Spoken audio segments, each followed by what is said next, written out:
Felix slammed the brakes of his sleek black sedan right in the middle of a bustling avenue in downtown Chicago. The crisp morning air of the windy city whipped against his tailored suit as he stepped out, entirely ignoring the symphony of furious car horns erupting behind him. He knelt on the unforgiving pavement, his eyes captivated by two identical little boys, creating absolute magic out of the city's discarded trash. One of them cradled a battered acoustic guitar with missing strings, while his twin brother hammered out an intricate heart-thumping rhythm on a collection of dented tin cans and metal buckets. Felix had driven down this exact same street thousands of times over the past 5 years, his mind perpetually consumed by lucrative contracts, stock market fluctuations, and endless board meetings. He had always been in too much of a rush to notice the hidden beauty tucked away in the shadows of the towering skyscrapers that defined his corporate world.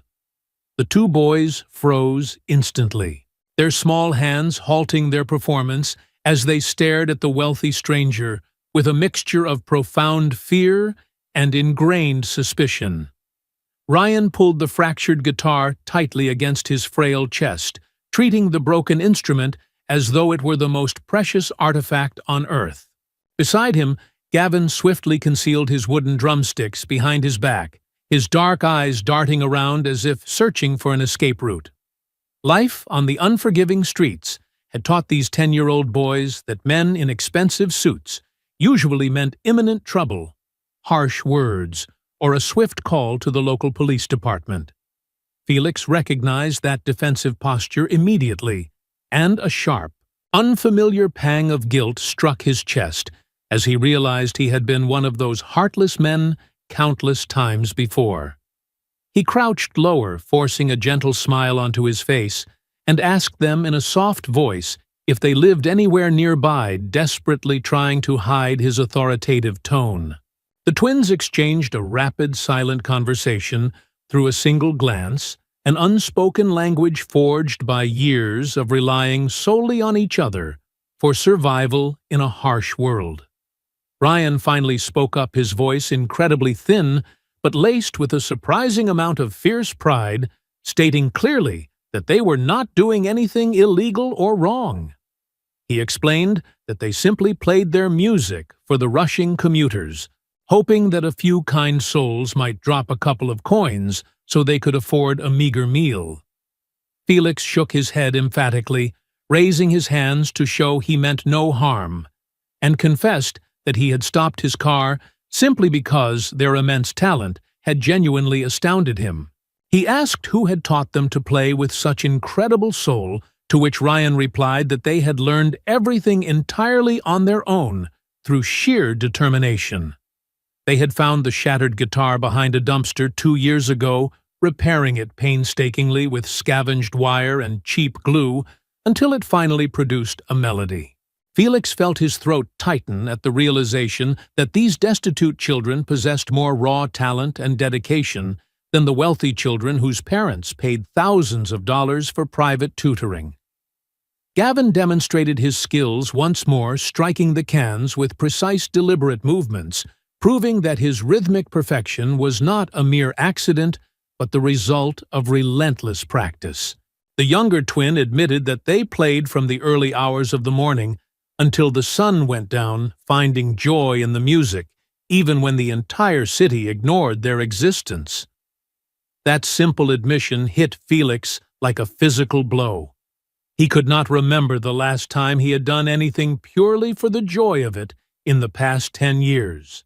He asked if they had any family watching over them, instantly regretting the question as the boys stiffened, their fragile trust threatening to shatter completely under the weight of his words. Ryan defensively stated that they took care of themselves and needed absolutely no adult supervision, their pride acting as a fragile shield against the world's endless cruelties. Ignoring his vibrating phone and the fact that he was already late for a multi-million-dollar meeting with international investors, Felix asked the boys if they had eaten breakfast yet. The fierce hunger in their eyes warred with their street-smart mistrust, but they eventually admitted they were starving, though they refused to leave their precious instruments unguarded. Felix nodded understandingly, pointing to a warm, inviting bakery just 50 yards down the street, promising he would return shortly with enough food for both of them.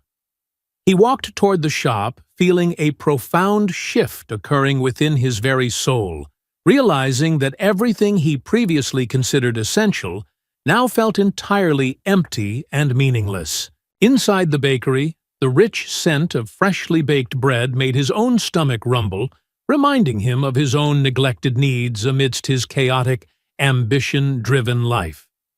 He ordered 3 massive sandwiches, large slices of chocolate cake, fresh fruits, and several bottles of orange juice and water, paying no mind to the total cost. The cashier asked with a polite smile if the children waiting outside were his sons, prompting Felix to pause, his heart skipping a strange beat as he looked out the window. He replied that they were not his children, but a sudden, overwhelming realization washed over him, making him whisper softly that he sincerely wished they were. Felix walked back to the sun-baked sidewalk, carrying the heavy paper bags, the oppressive Chicago heat, causing sweat to bead beneath the collar of his expensive designer shirt. For the very first time in his entire adult life, he did not care about ruining his luxurious clothes or the furious messages flooding his phone from his impatient business partner. When he set the bags down in front of the twins, he witnessed the most beautiful, hesitant smiles slowly spread across their dirt-smudged faces. The boys tore into the carefully wrapped sandwiches with a ravenous intensity that spoke volumes about the endless days they had spent battling gnawing hunger on the streets. Ryan took massive, desperate bites, chewing as quickly as possible, while Gavin chugged the sweet orange juice as though he feared someone might suddenly snatch the bottle away. Felix sat down directly on the filthy concrete, his expensive trousers soaking up the grime, simply watching them with a heart full of a sorrowful, protective affection. After devouring half of his meal, Gavin paused, using the back of his remarkably dirty hand to wipe his mouth, and looked at the wealthy stranger with wide, inquisitive eyes.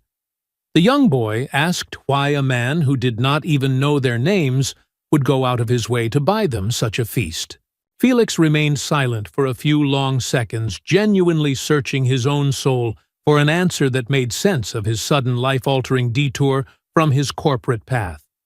He finally told them that they had reminded him of something vital he had long forgotten, that true passion, genuine love, and human connection were far more valuable than endless wealth. Ryan stopped chewing his young face, adopting an expression of profound seriousness as he gripped his makeshift guitar, studying Felix's eyes for any trace of an adult lie. The young boy asked, his voice trembling ever so slightly, if Felix was going to call the authorities to have them removed from their only safe corner in the city. Felix looked deep into Ryan's eyes and promised with absolute conviction that he would never do such a thing, assuring them they could stay there as long as they wished. However, he softly added that he wanted to discuss a different kind of future, with them a life where they would not have to sleep on the cold concrete ever again. He offered them real instruments, a warm bed, a safe home, and the chance to actually be children, instead of fighting for survival in a world that had abandoned them.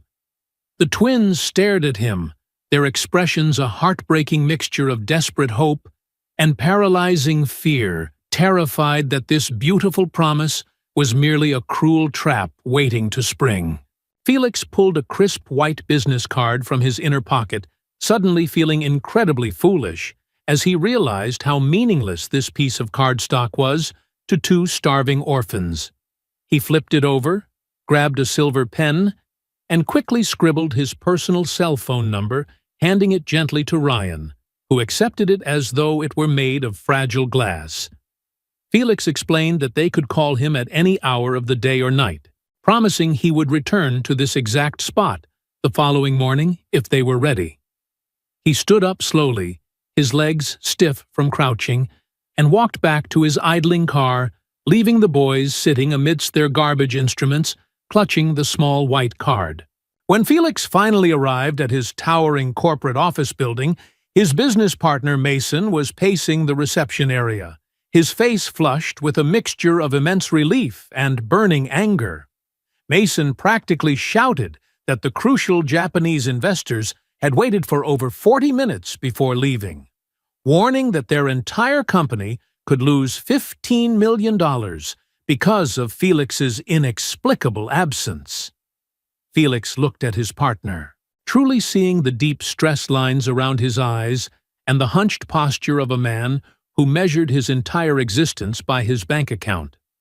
He calmly apologized for missing the meeting, but stated with unwavering certainty that he had been dealing with a matter of far greater importance than any business contract.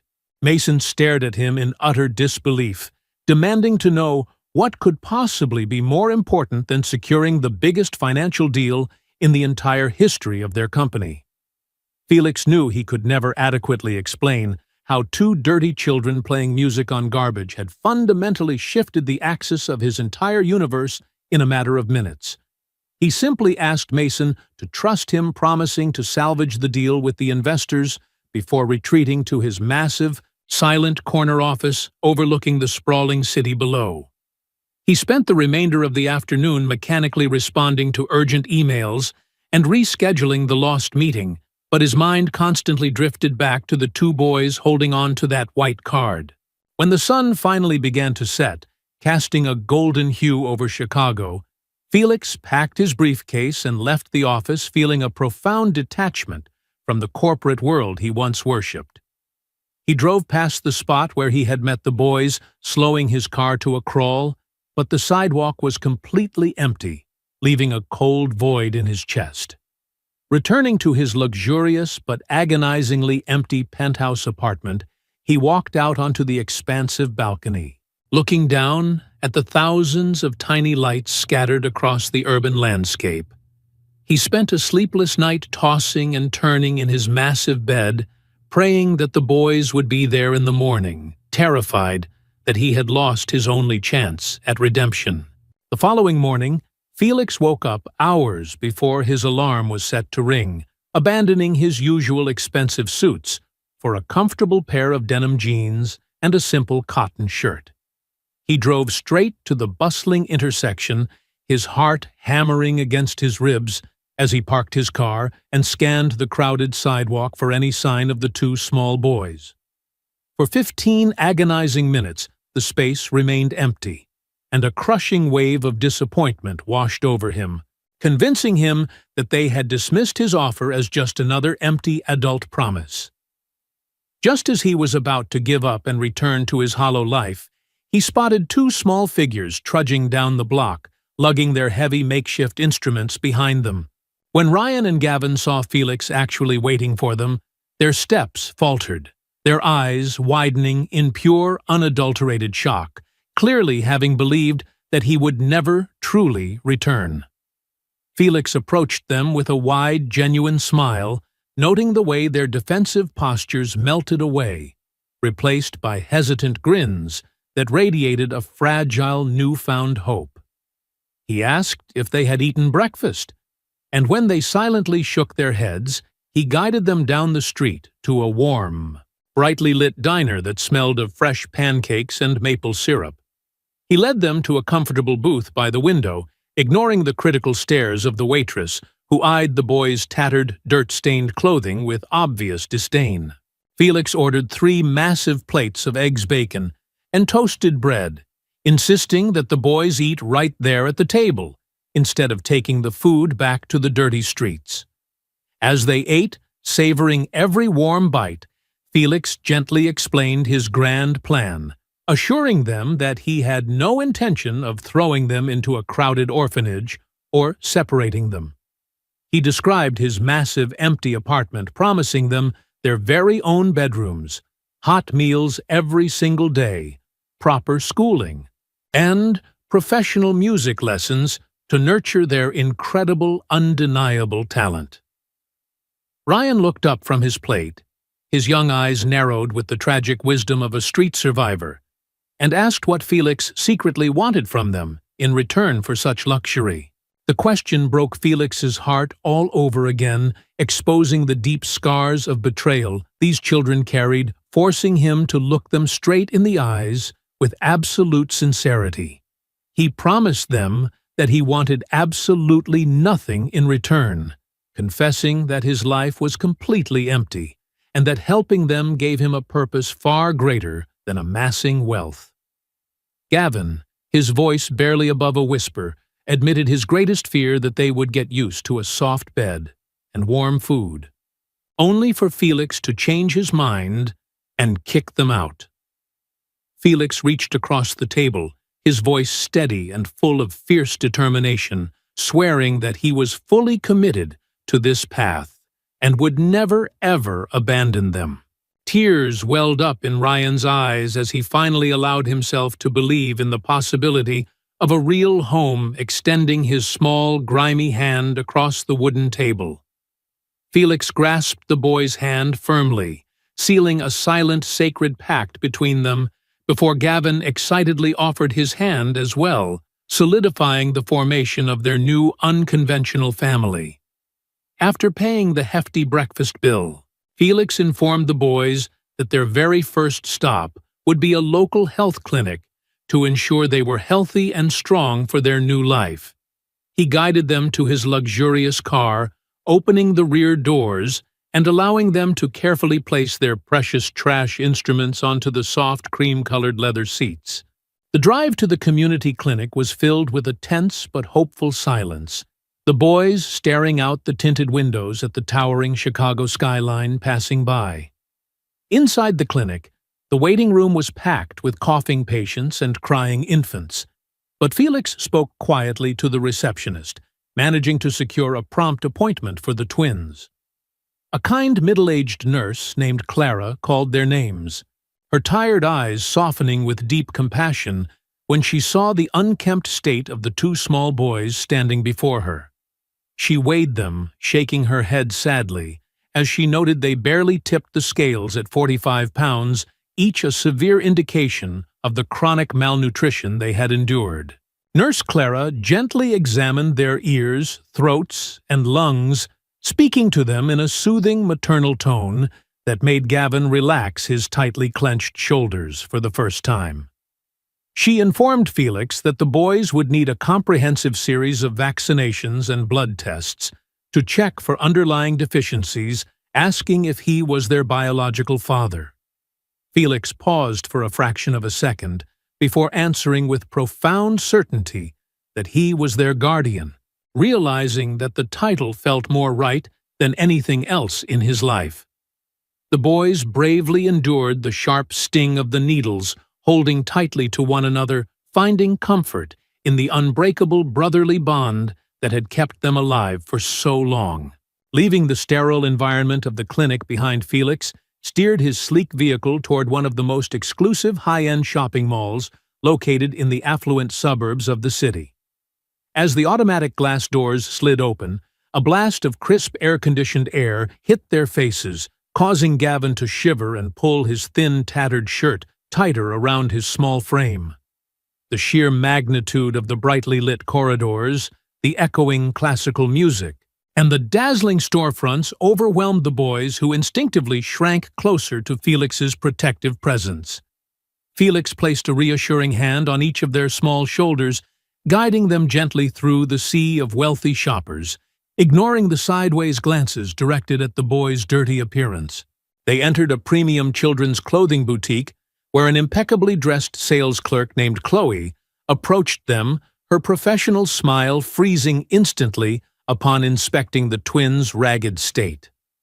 She looked from the boys to Felix's casual but obviously expensive attire, her tone dripping with barely concealed condescension, as she asked if she could be of any assistance.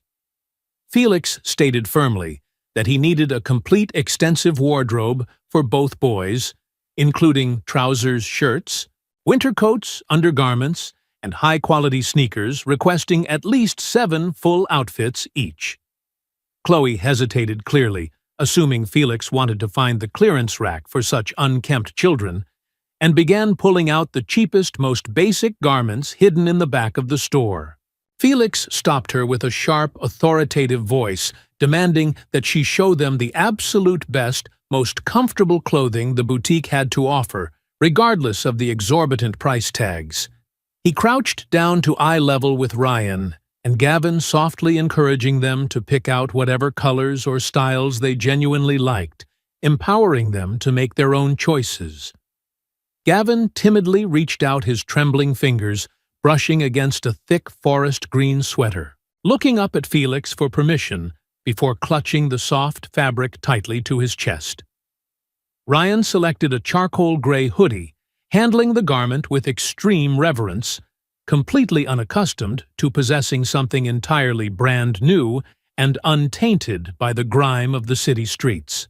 Once the massive pile of clothing was rung up at the register, Felix handed over his platinum credit card without a single flinch, ignoring the astronomical total displayed on the screen. He asked the boys if they wanted to change into their new clothes immediately, but they silently shook their heads, expressing a deep desire to wash away the street dirt first. They loaded the heavy shopping bags into the spacious trunk of the car, the fresh scent of new fabric replacing the metallic, dusty smell of the boys' beloved makeshift instruments. The 20-minute drive to Felix's luxury apartment building was filled with a nervous, electric anticipation, the boys realizing that their lives were about to change forever once they crossed the threshold. The building's uniformed doorman greeted Felix warmly, though his eyes widened in utter confusion when he saw the 2 filthy children trailing behind the wealthy businessman like lost ducklings. Felix proudly introduced Ryan and Gavin to the doorman, boldly stating that the boys would be living with him permanently, leaving no room for questions or unwarranted judgment. In the mirrored elevator ascending to the penthouse floor, the twins caught a full glimpse of their own reflections, staring in shock at how small and dirty they truly appeared. When the polished doors slid open, Felix unlocked his massive minimalist apartment, gesturing for the hesitant boys to step onto the pristine, gleaming hardwood floors of their new home. Felix led them down a wide hallway, opening the doors to 2 large, beautifully furnished guest bedrooms that had remained entirely vacant since the day he purchased the luxurious penthouse.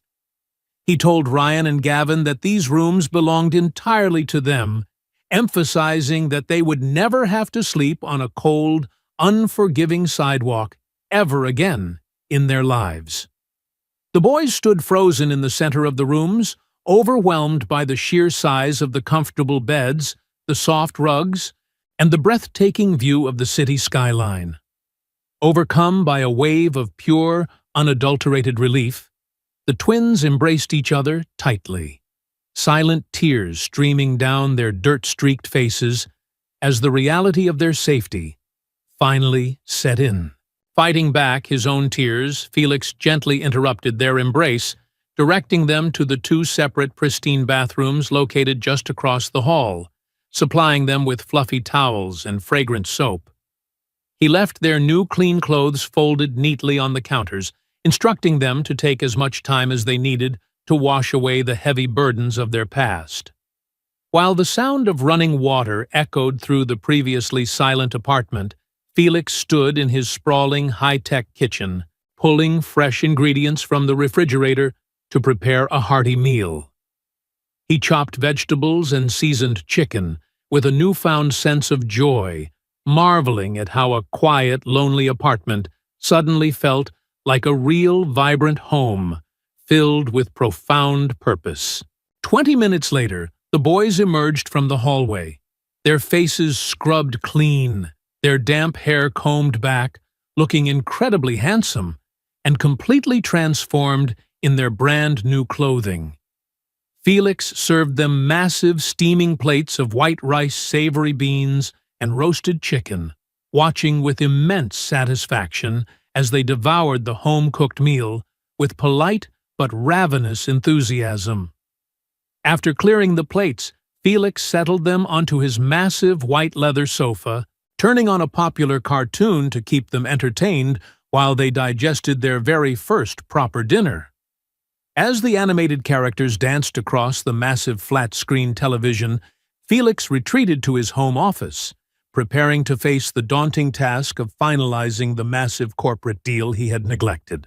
The following morning, the reality of Felix's dual life crashed down upon him. He absolutely had to attend the rescheduled meeting with the Japanese investors or face complete corporate ruin. He prepared a simple breakfast of toast and fresh juice for the boys, explaining gently but firmly that he needed to leave for a few hours to handle important business matters. He promised faithfully that he would return by lunchtime, locking the front door behind him to ensure their safety, leaving them with instructions on how to use the television and find snacks.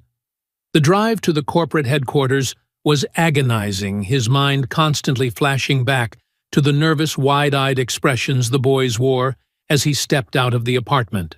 The high-stakes meeting took place in a glass-walled boardroom on the 40th floor, surrounded by stern executives and his incredibly anxious partner, Mason, who paced the floor relentlessly. Despite the heavy distraction weighing on his heart, Felix delivered a flawless, compelling presentation using every ounce of his seasoned business acumen to secure the $15 million investment deal. The investors were thoroughly impressed, signing the contracts with firm handshakes, and Mason practically collapsed with relief, praising Felix for pulling them back from the absolute brink of financial disaster. Yet while his colleagues celebrated the massive monetary victory with expensive champagne, Felix felt completely detached, his only desire to rush back to the two little boys waiting in his home. He made a hasty exit, practically sprinting to his car, and drove back to his building, breaking several speed limits in his desperate rush to fulfill his promise to the twins. When he finally unlocked the apartment door, his heart plummeted into his stomach. Ryan and Gavin were sitting completely frozen on the edge of the sofa, exactly where he had left them. Their eyes were red and swollen from crying, and the moment Felix stepped inside, they jumped to their feet, their small bodies trembling with a mixture of overwhelming relief and lingering terror. Ryan's tough exterior completely crumbled, and he sobbed openly, confessing that they truly believed Felix had realized they were too much trouble and had abandoned them forever, just like everyone else. A sharp physical pain pierced Felix's chest as he dropped his briefcase, crossing the room in 3 large strides to pull both boys into a fierce, desperately protective embrace. He held them tightly against his chest, feeling their small hands clutch his shirt with a heartbreaking desperation, waiting patiently until their violent, frightened sobs slowly subsided into quiet hiccups. He looked them directly in the eyes, his voice thick with raw emotion, and swore that he would never, under any circumstances, walk out of their lives or break his promise. He told them that he did not expect them to trust him immediately, but promised to prove his unwavering loyalty every single day until they felt completely and unconditionally safe. To help them process their anxiety, Felix ordered a massive pizza for lunch, changing the atmosphere in the apartment from tense fear to one of casual, comforting domestic warmth. As they ate the cheesy slices, Felix pulled out his laptop and began making a series of important phone calls, organizing the complex logistics of their new stable lives. He contacted a highly recommended family lawyer to initiate the complicated legal process of gaining full permanent custody, determined to make the boys officially and legally his own sons. He then reached out to a prestigious local private school, arranging for the boys to undergo academic evaluations to place them in the appropriate grade level for their age. Knowing how deeply music ran in their veins, Felix did not stop at academics. He hired Mr. Harrison, a renowned music instructor, to come to the apartment 3 times a week. When Felix explained the upcoming schedule to the boys, Gavin's eyes lit up with excitement, but he hesitantly asked if they would ever be allowed to play on the streets again. Felix smiled warmly, assuring them that they could play their music wherever and whenever they wanted. But they would do it for the pure joy of the art, never again for survival. He promised that on the weekends, they could return to their old corner, sharing their incredible talent with the city, free from the burden of needing coins to buy their next meal. The next few weeks were a whirlwind of activity filled with dentist appointments, eye exams for Ryan, who needed a pair of reading glasses, and endless meetings with social workers.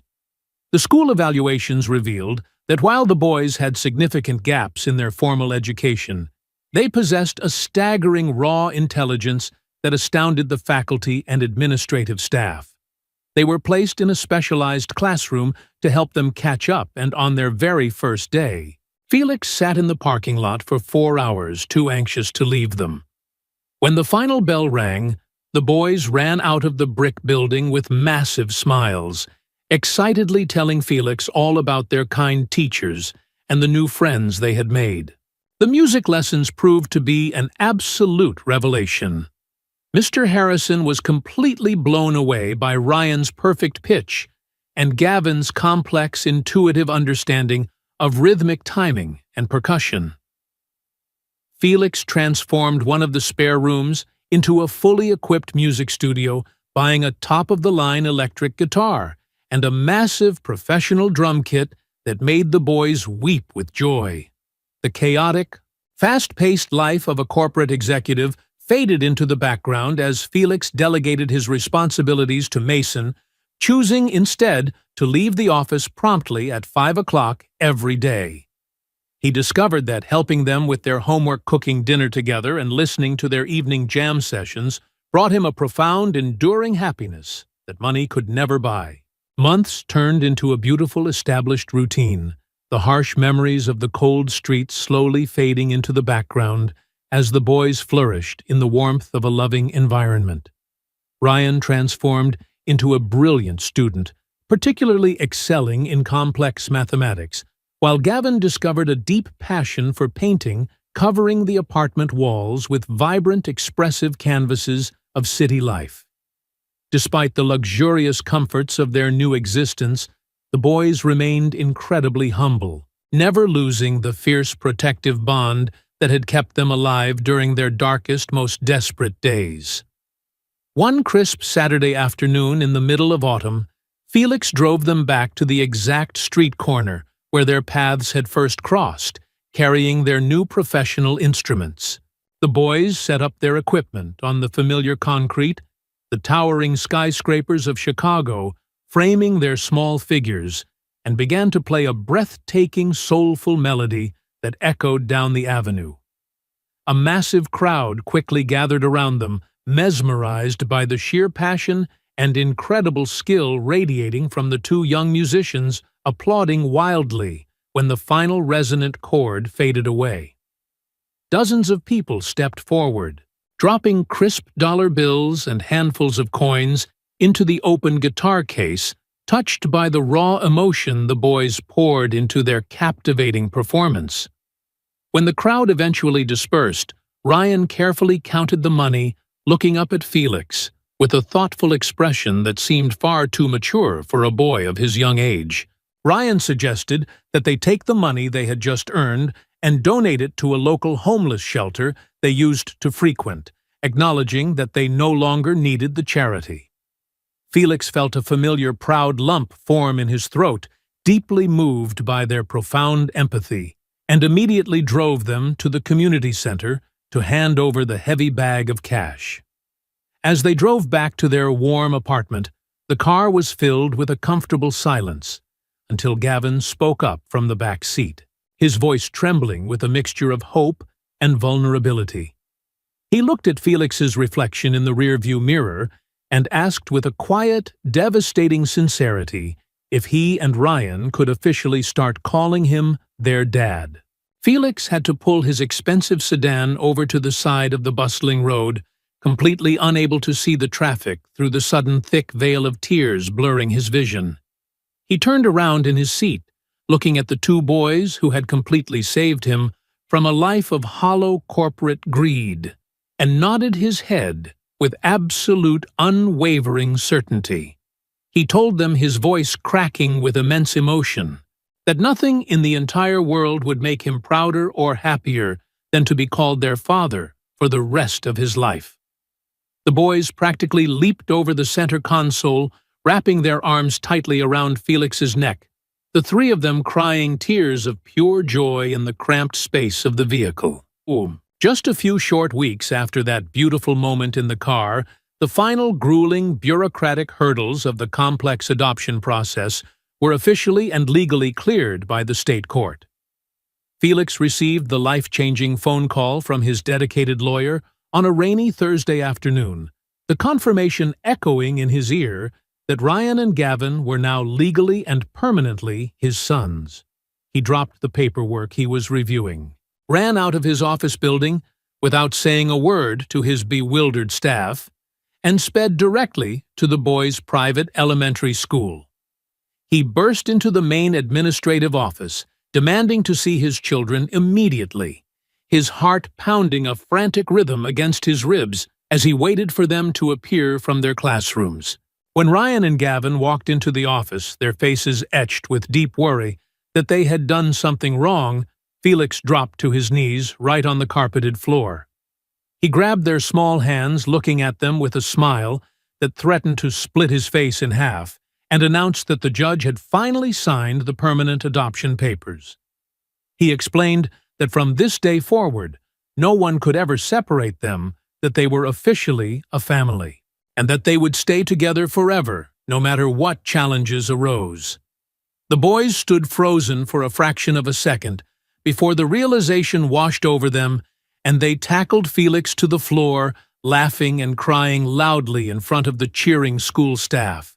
That evening, to celebrate their new permanent legal status, the family went to the most extravagant burger restaurant in the city, ordering massive milkshakes, towering platters of fries, and decadent desserts. When the boys finally fell asleep that night, safely tucked into their warm beds, Felix stepped out onto the balcony, looking down at the city streets with a profound sense of peace. He thought about the man he used to be, a hollow shell chasing wealth, and marveled at how two small children playing music on garbage had completely resurrected his dead soul. He knew that the journey ahead would not be perfect, that raising children came with immense challenges, but he also knew that he had finally found his true enduring purpose in life. Life is a profound journey that often teaches us its greatest lessons when we least expect them, usually hiding its most precious treasures in the places we overlook the most. As we grow older and the frantic pursuit of material wealth begins to lose its superficial shine, we realize that true success is never measured by the size of our bank accounts or the prestige of our professional titles. The legacy we leave behind is intricately woven into the lives we touch, the compassion we extend to strangers, and the love we nurture within the walls of our homes. Sometimes, stepping out of our rigid routines to simply listen to the world around us can rescue a soul in despair, and in doing so, miraculously save our own spirits from a life of cold emptiness. The most enduring joy does not come from what we accumulate, but from what we give away, proving that the strength of a family is born not from blood, but from an unwavering commitment to love, protect, and stand by one another through the darkest of times.